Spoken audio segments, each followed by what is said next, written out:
Hello and welcome to The Thread of Gentlemen, a brand new podcast where we take a kamikaze dive into the best and often worse tales the internet has to offer.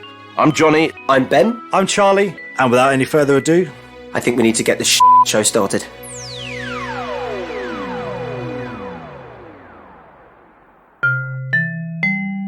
Okay.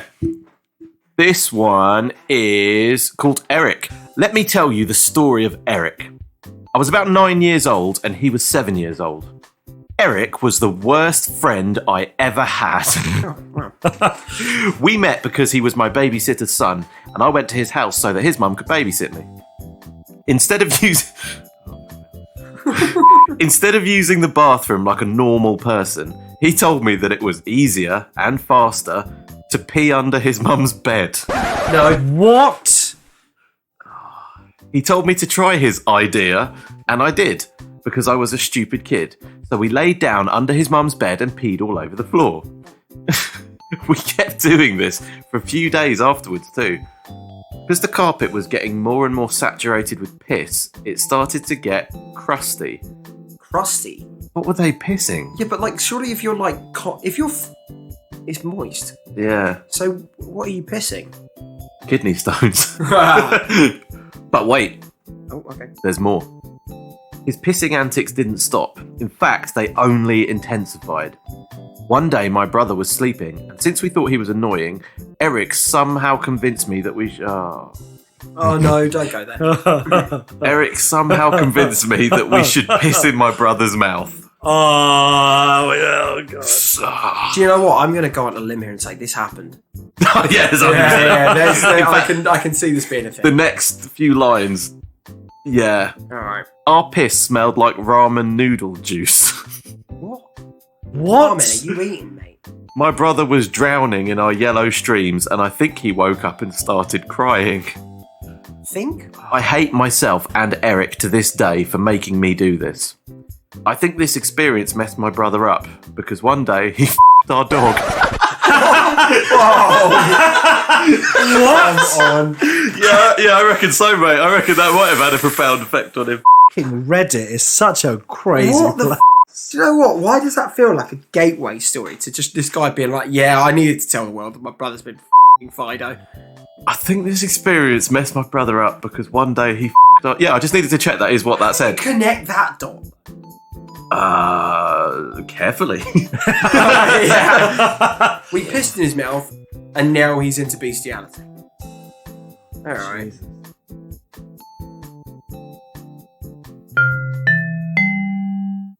Okay, so we've got another story here from Ruby Chrod. Don't know why I assume it was Welsh. Chlod. It's called... That was Welsh. Hod. Ruby Hod. Ruby Chrod. It's called Farting on a Stranger's Child. I'm about 6'7", so even when I'm just trying to be friendly, i.e. not farting on a kid's head, and meeting a family member's or friend's kid for the first time, I've noticed they get very hide between their mother's legs, intimidated on sight if I'm not sitting down. So it's hard not for me to silence/intimidate a child, especially when I'm trying to. This person finds their own height way harder than I think it's supposed to be. Like, aren't people supposed to really like being tall? Yeah. 6'7's not that tall. I'm like 5'10", so I'm basically at everybody's crotch height. like that's the problem here. So, however, a few times I've been called out. One time I was pretty drunk with a friend at a Target buying Risk. Great game. I know we've never finished playing the whole game. Yeah, same. This little Mexican 5 to 7 year old with a mohawk was being an unsufferable little in the action figure section. I heard him from like 5 aisles over, and it was like nails on a chalkboard. I told my friend, I want to fart on this kid's head. Watch and learn. I saunter over onto the aisle in question and see the vile little prick calling his mum an idiot for not buying him a huge f***ing G.I. Joe the movie vehicle, which pissed me off even more considering how awful the movie was. Buy some good toys. I already bought that one for you, and you broke it by throwing it down the stairs.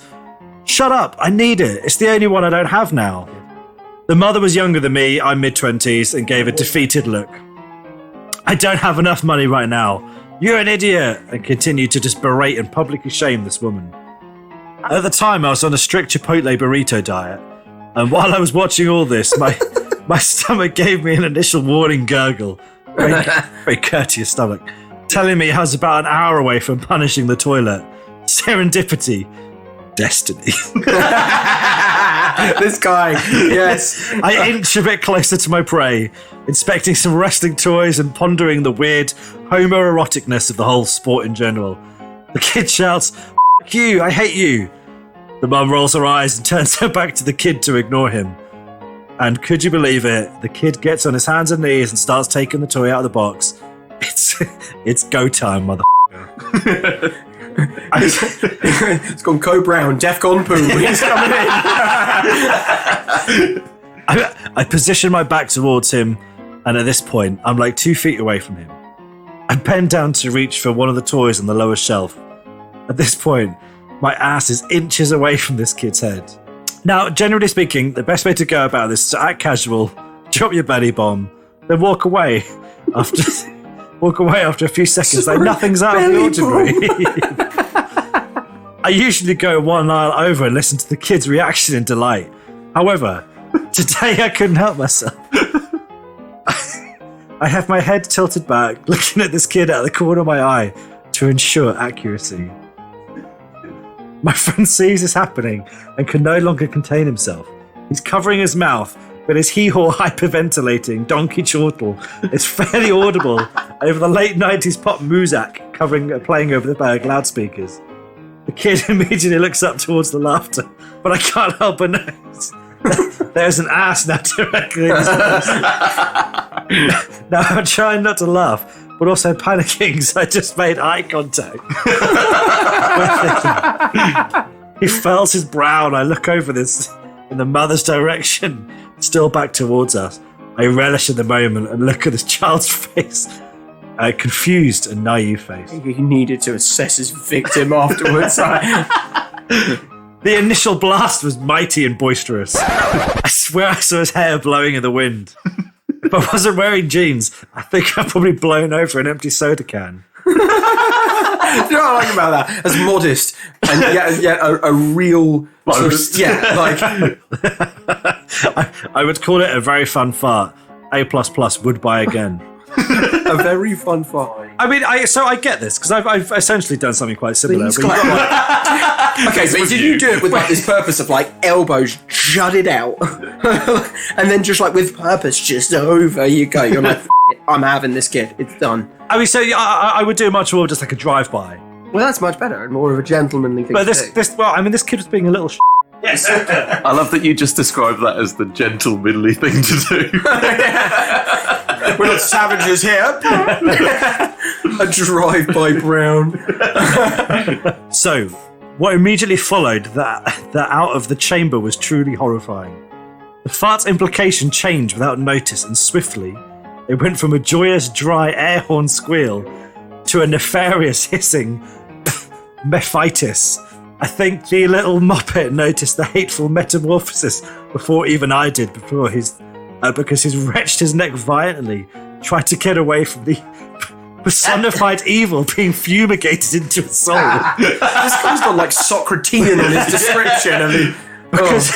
Because of his positioning, hovering over the toy, hands and knee, it was all in vain, as the only way out was forward, and forward means certain death. I'd positioned myself well on the higher ground, free to escape. Whoa, don't stop there. Obi-Wan Kenobi. Come on in. It's over, Anakin. I have the higher ground. Don't try it. Oh my god. I'd positioned myself well on the higher ground, free to escape or relent at any time, and him, poor and immobilized, biding his time until the cruel attack was over. Obviously, this child needed to reread Sun Tzu. I love that. You and I just look at each other going, wait, what? Oh! There was Napoleon, there was Alexander the Great, and then there's this guy. What's he going to do? Annex a country with his ass? Oh, man. The long-term severe brain damage, which he no doubt suffered, only added to that effect. While I finished with my business, i.e. forcing a little boy to huff my farts, there was a silent, poignant pause. The kid was clearly shocked and stunned. No one had ever stood up to his dwarf sociopath in the whole life. I had taken the words out of his mouth and filled it with fart. I make my move first, picking up the toy I was reaching for off the low shelf, take a few steps forward and stare at it for a few seconds. The only this thing could manage to do was burst into tears. My friend sensed danger, the jig is up, and his head darts for cover. The mum turns around to see her kid with an open toy, crying on the floor, and me minding my own business. She walks up to him and asks, "What's wrong?" She not witnessed the entire thing. She turned her back because the kid was being a little thing. Like you left your family open to that. She walks up to him and asks what's wrong, but the kid can't speak. All he gets out is, "Blah blah blah fart blah blah blah." Wait, do that again. Blah blah blah fart blah blah. I didn't know you could speak Hungarian. It took every fibre in my body not to laugh. I put the toy back on a middle shelf, turned around, gave a final nonchalant look-see, and then began to take my exit. Sensing that his assailant was getting away scot-free, he somehow managed to compose himself for a moment. He shouts, "He farted on me!"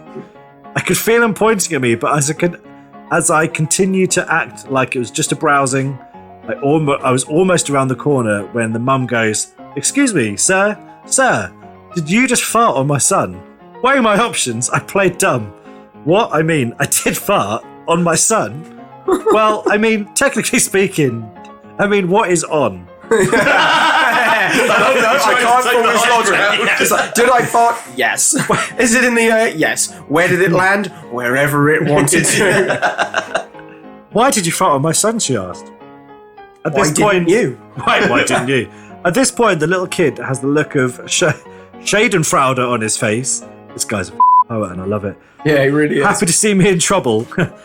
You, I'm a man. I'll fart on you if I please. Said with both fists placed firmly upon his hips. I turn my attention to the little kid and stare at him because the whole store could hear him being a little rotten asshole to the mother, so I thought I'd come over here and treat him like one. Wait, he said that to the mum? He said that to the mum. Top boy. Brave man. The mum looks at me, her son, and the scattered G.I. Joe on the floor. The mum is puzzled as what to do next. Just go.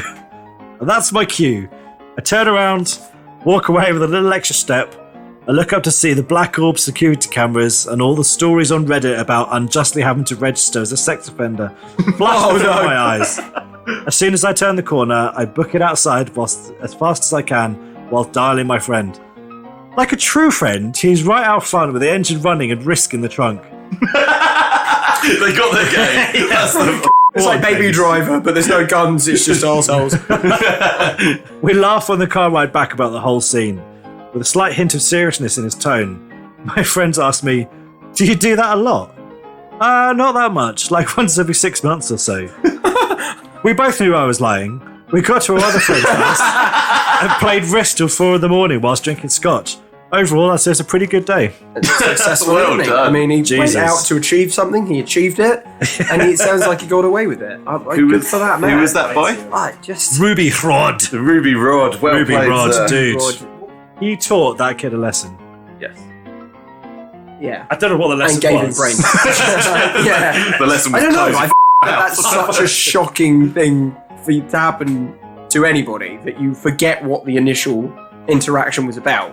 I mean, next I want to hear somebody about coming on somebody and referencing Machiavelli the Prince. Well, we've got a stack more stories to read, and that seems to be our calibre. I wonder if that's what this guy does. He just reads like extremely hardcore tactical books that are written by these military leaders and politicians throughout history, and then applies a real world scenario to it in the 21st century. with his anus. With his anus, or anybody's anus. Anybody's anus. Yeah. I completely imagine this guy being like a doctor now. Or like some serious professor. And every now and again, like he's got a little student, a little Kevin, who'll just be like... You know, I can't stop thinking that the way that you read it and the way that it's written, that Like that Ian McKellen, that this might have been Oh, him. yeah. Oh. It's him and Sir Patrick Stewart together. Sir Patrick Stewart was the one in the car. Wheeling. I know he's not really in a wheelchair, but No, wheeling away. definitely. No, but it's the floaty chair at this point. You know? It is, yeah. Oh, wow. If you've liked what you've heard in this podcast, but you've got your own stories that you know are even worse, Please send it through to stories@thethreadofgentleman.com. And we will do our best to air your dirty and filthy laundry for you. Thank you. No, son. Pardon? Yeah. That's where it's at. Okay. I've recently shaved my balls. Good for you. But back to the story. I've recently shaved my balls, so they were itchy. I imagine that means... Oh, yeah, fair enough, because, itchy balls after you shave. yeah, a couple of days. There's a couple of procedures in there, though, you can do to avoid that, right? Procedures. Well, itchy balls, but there's a couple of moisturisers, maybe some oils. Yeah, but that's going to turn into a It's a fresh razor. I'll use a used razor on my face, but a razor for the balls, that's got to be a fresh razor, right? Yeah. Oh, yeah. Okay, this is going somewhere weird. All right, already. So I'm going to start this again so that the next line comes in and it just... I recently shaved my balls, so they were itchy. I was in my basement alone. So I dropped my trousers and scratched them. My dad came down, unannounced. What the f*** is he supposed to do? Get, like, you know, some guy with a trumpet to be like... Bah, bah, bah. I approach. So his dad came down unannounced. Unannounced lad. Saw the situation and made the entirely just assumption that I was working. Well, I guess it is if he didn't see your frontal. Yeah. Oh, because the movement. Yeah, I guess. Okay, I'll give you that. I desperately wanted to tell him that I wasn't. Basically, turned around to his dad and he went, "No, wait, come back." Can you guess what his dad said to him? "No, son." Wow. Yeah. Wow.